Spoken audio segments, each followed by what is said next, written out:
이번 시간은 한국의 반다문화 움직임을 살펴보겠습니다.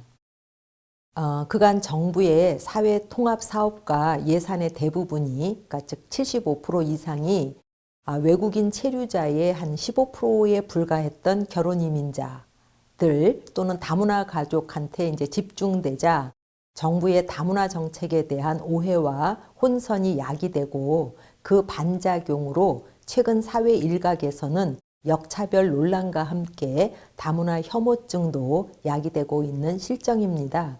그런데 이 예산도 잘 뒤져보면 결혼 이민자 여성한테 쓰이기는 했지만 결혼 이민자를 위한 다문화 무슨 센터 같은 것이 만들어지면서 거기에서 일하는 내국인들의 인건비로 상당히 많이 지출됐거든요. 하여간 이러한 오해들이 생겼습니다. 우리나라에서의 그 반다문화 현상은 처음에는 인터넷 공간을 중심으로 반다문화 이야기들이 이제 퍼지게 됐습니다. 그래서 초기에는 국제 결혼에서 이제 피해를 입은 남성분들이 그 피해 사례를 알리는 목적이 이제 많았습니다. 그런데 이제 그분들의 그 주장이 너무 직설적이고 감정적이어서 공론화되지는 못했습니다.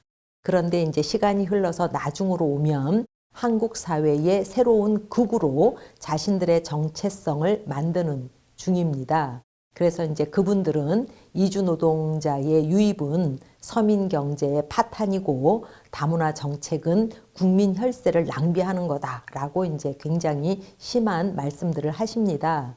그래서 이제 이 반다문화 그 주장을 이렇게 모아놓은 어떤 연구들이 있는데요. 그 연구에 의하면 이분들의 그 이제 카페에 이제 실린 이야기이지요. 한국도 미국의 트럼프 같은 또는 필리핀의 두테르테 같은 대통령 또는 프랑스의 마린 르펜 같은 대선 후보와 같은 아주 극우 정치인이 나와야 한다라는 주장을 한다라는 거죠. 그러면서 이제 그분들의 그 카페에 들어가 보면 자신들은 촛불도 아니고 이제 태극기도 아니고 그래서 자기네들은 또 새로운 제3의 이제 어떤 우다라고 얘기를 하는 거죠. 그래서 한국에서는 좌나 우나 다 다문화를 찬성하니까 우리는 거기에 다 속하지 않는 새로운 어떤 보수 집단이다라고 이제 얘기한대요. 그래서 이제 다문화를 비판할 때는 우리나라에서는 좌냐 우냐 이런 정파 이런 걸 얘기하지 말고 다문화에 대해서만 비판하라 이제 이렇게들 이야기한다고 해요.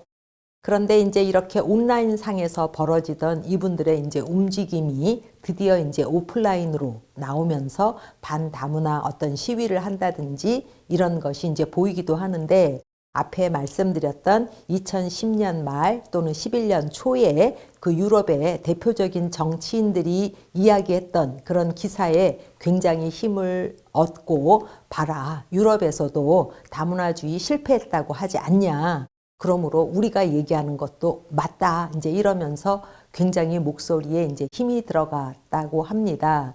그래서 이제 오프라인 활동으로 나와서 2015년 12월에 세종시에 있는 국무총리실 앞에서 약 80명 규모로 할랄 음식을 반대한다라는 어떤 집회가 열리기도 했고요. 또는 뭐 KBS에서 이슬람 미화 방송을 중단하라라는 이제 시위도 했다 그래요.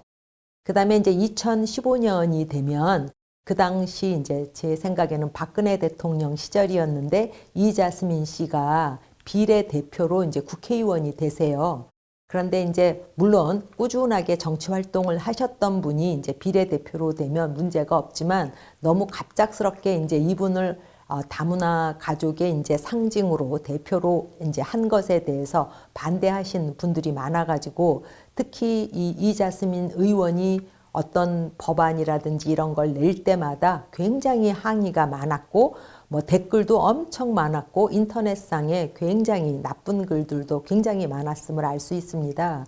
그래서 이제 어떤 논문에 의하면 국회의원 이자스민 의원의 의원직을 박탈하자라는 시위도 있었다고 해요. 그런데 이제 우리가 이러한 반다문화 움직임에 대해서 이제 평가를 해보자면 그래도 이제 아직까지도 우리나라에서는 온라인 활동이 더 많고 오프라인 활동이 그렇게 많지는 않다. 그런데 2010년, 2011년 그런 유럽의 정상들의 다문화주의 실패 이후에 샤이했던 우리나라의 반다문화 운동이 굉장히 목소리가 좀 커지고 오프라인까지 나오는 시도를 한다. 그리고 인터넷이라든지 댓글에서 이제 익명성이 보장돼서 그렇긴 하지만 너무 심한 어떤 그런 글들이 많다.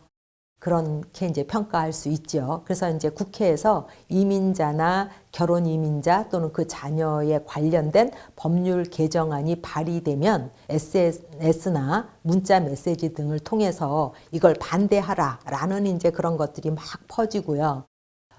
그러나 아직 한국 사회가 본격적인 다문화 사회로 진입하지도 못했는데 벌써 다문화 혐오가 물론 뭐 인터넷상에서 더 활발하기는 하지만 이렇게 표출된다라는 거는 좀 문제입니다. 그럼 여기서 잠시 쉬었다가 한국에서 크게 일어났던 반다문화 사건을 다음 시간에 살펴보기로 하지요.